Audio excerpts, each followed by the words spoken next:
City first news के सभी दर्शकों बहुत बहुत नमस्कार। मेरा नाम है मुकेश माही।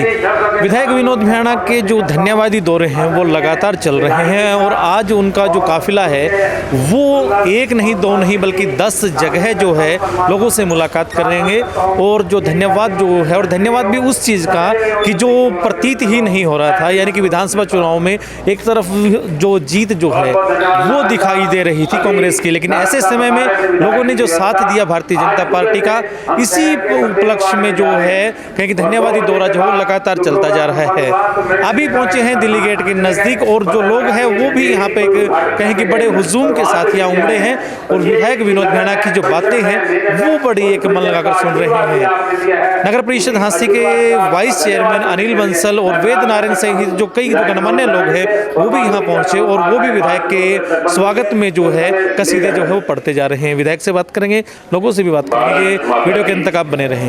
लो जी, विनोद भैणा यहाँ पहुंचे और जो एक जो स्वागत जो यहाँ किया गया है, लोग जो है बड़े एक खुशी के साथ जो विधायक के साथ यहाँ विधायक जी दिल्ली गेट पे पहुंचे और आपने ना 2009 की बात नहीं याद की कि 2009 में जो है चुनाव में सिर्फ 4 सीटें थी बीजेपी के पास में। हाँ जी, 2009 में 4 मेंबर थे विधानसभा में। अनिल विज जी थे, कृष्णपाल गुर्जर जी थे, कविता जैन थी और घनश्याम सर्राफ थे।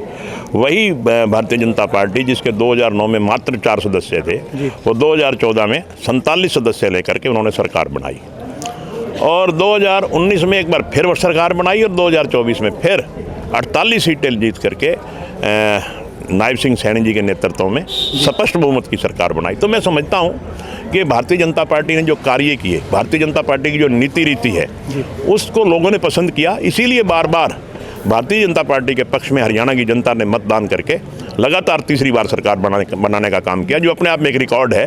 1966 से लेकर के आज तक कभी भी 3 बार किसी पार्टी की सरकार नहीं बनी लगातार, मगर भारतीय जनता पार्टी की सरकार तीसरी बार लगातार 2024 में बनी जी।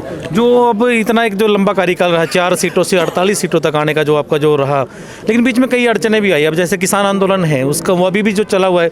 आज जो कांग्रेस के जो 4 सांसद है वो जो डल्लेवाल जी से मिलने के लिए जा रहे हैं, उसको कैसे देखते हैं आप?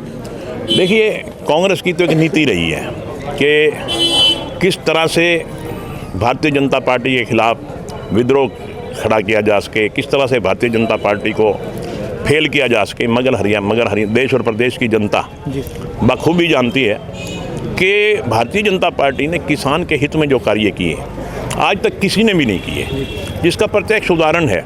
अगर आज मैं हरियाणा की बात करता हूँ, हरियाणा में जितनी फसलें होती हैं सारी MSP पे खरीदी जा रही हैं, जबकि पंजाब हमारा पड़ोसी राज्य है, कहीं कोई MSP पे खरीदा ही नहीं जा रहा। हम यूपी में चले जाइए, आप हिमाचल में चले जाइए, आप उत्तराखंड में चले जाइए, आप किसी राजस्थान में चले जाइए, कहीं MSP पे हमारी फसलें नहीं खरीदी जा रही।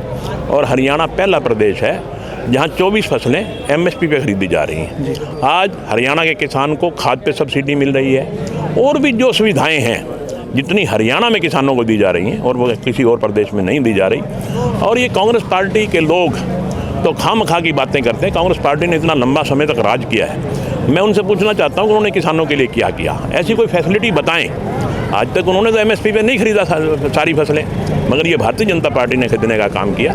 इसलिए मैं कहता हूँ कि किसान के लिए, आम आदमी के लिए, बिजनेसमैन के लिए, गवर्नमेंट एम्प्लॉई के लिए, सब के लिए एक भारतीय जनता पार्टी ने नीति बनाई है और उस नीति के अनुसार सबको पूरा फ़ायदा हो रहा है, हर वर्ग का फ़ायदा हो रहा है। निश्चित तौर पे इस बात का ये प्रत्यक्ष प्रमाण है कि लगातार तीसरी बार भारतीय जनता पार्टी की सरकार देश और प्रदेश में बन रही है। जी, आपने विधानसभा में जो है हांसी के हॉस्पिटल को 50 से 100 बेड के किए जाने की आपने आवाज़ उठाई, लेकिन विपक्ष के द्वारा ये आवाज़ उठाई जा रही है कि जो डॉक्टर हैं वो वहाँ पे 2 या 3 ही अवेलेबल, उसके लिए भी आपने कुछ करना चाहिए। देखिए मुकेश जी, आज के दिन पूरे देश में डॉक्टरों की कमी है, इसमें कोई दो राय नहीं है। और जहाँ तक मैं हरियाणा की बात करता हूँ, हरियाणा में भी डॉक्टरों की कमी है, इस बात को मैं स्वीकार करता हूँ। मगर अभी मेरी हेल्थ मिनिस्टर से बात हुई है, मेरी मुख्यमंत्री जी से भी बात हुई है। बहुत जल्दी हम डॉक्टर भर्ती करने जा रहे हैं विद इन ए मंथ, और जैसे ही भर्ती होएगी हमारे यहाँ डॉक्टर पूरे मिल जाएंगे जी। और जैसे जो लोग भी यहाँ पे आवाज़ उठा रहे थे कि बातें की उन्होंने कि हांसी में बड़ा सौंदर्यीकरण का जो काम किया, चाहे वो गीता चौक है, चाहे वो JCI चौक है, और भी कुछ चीज़ें पाइपलाइन में चल रही हैं। मैं ये कह रहा हूँ कि हांसी हल्के में पिछले 5 साल में बहुत काम हुए। हमने हांसी शहर को बदलने का काम किया है।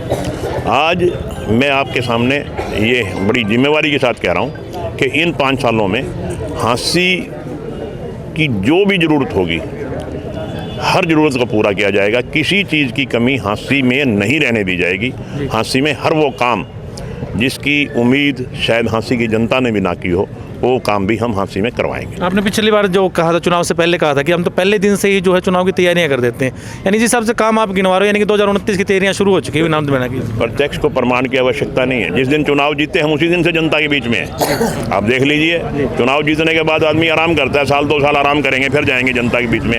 हम तो 8 तारीख को चुनाव जीते थे, 9 तारीख को फिर जनता के बीच में चल दिए। हमारा आराम से हमारा कोई मतलब नहीं है, हमारा मतलब सेवा से है और वो लगातार जारी रहेगी। चलिए, बहुत बहुत धन्यवाद। विधायक विनोद भेड़ा थे और जैसा इन्होंने कहा कि जो आने वाले जो 5 साल हैं वो भी कहीं ना कहीं पूरे हल्के के लिए बड़े जो ज़बरदस्त जो है रहने वाले हैं। आने वाला समय बताइए कितने ज़बरदस्त रहेंगे। आप अपनी जो राय है कमेंट के माध्यम से जरूर दें। कैमरामैन जतिन के साथ मेरा नाम है मुकेश माही। नमस्कार, जय हिंद, जय भारत।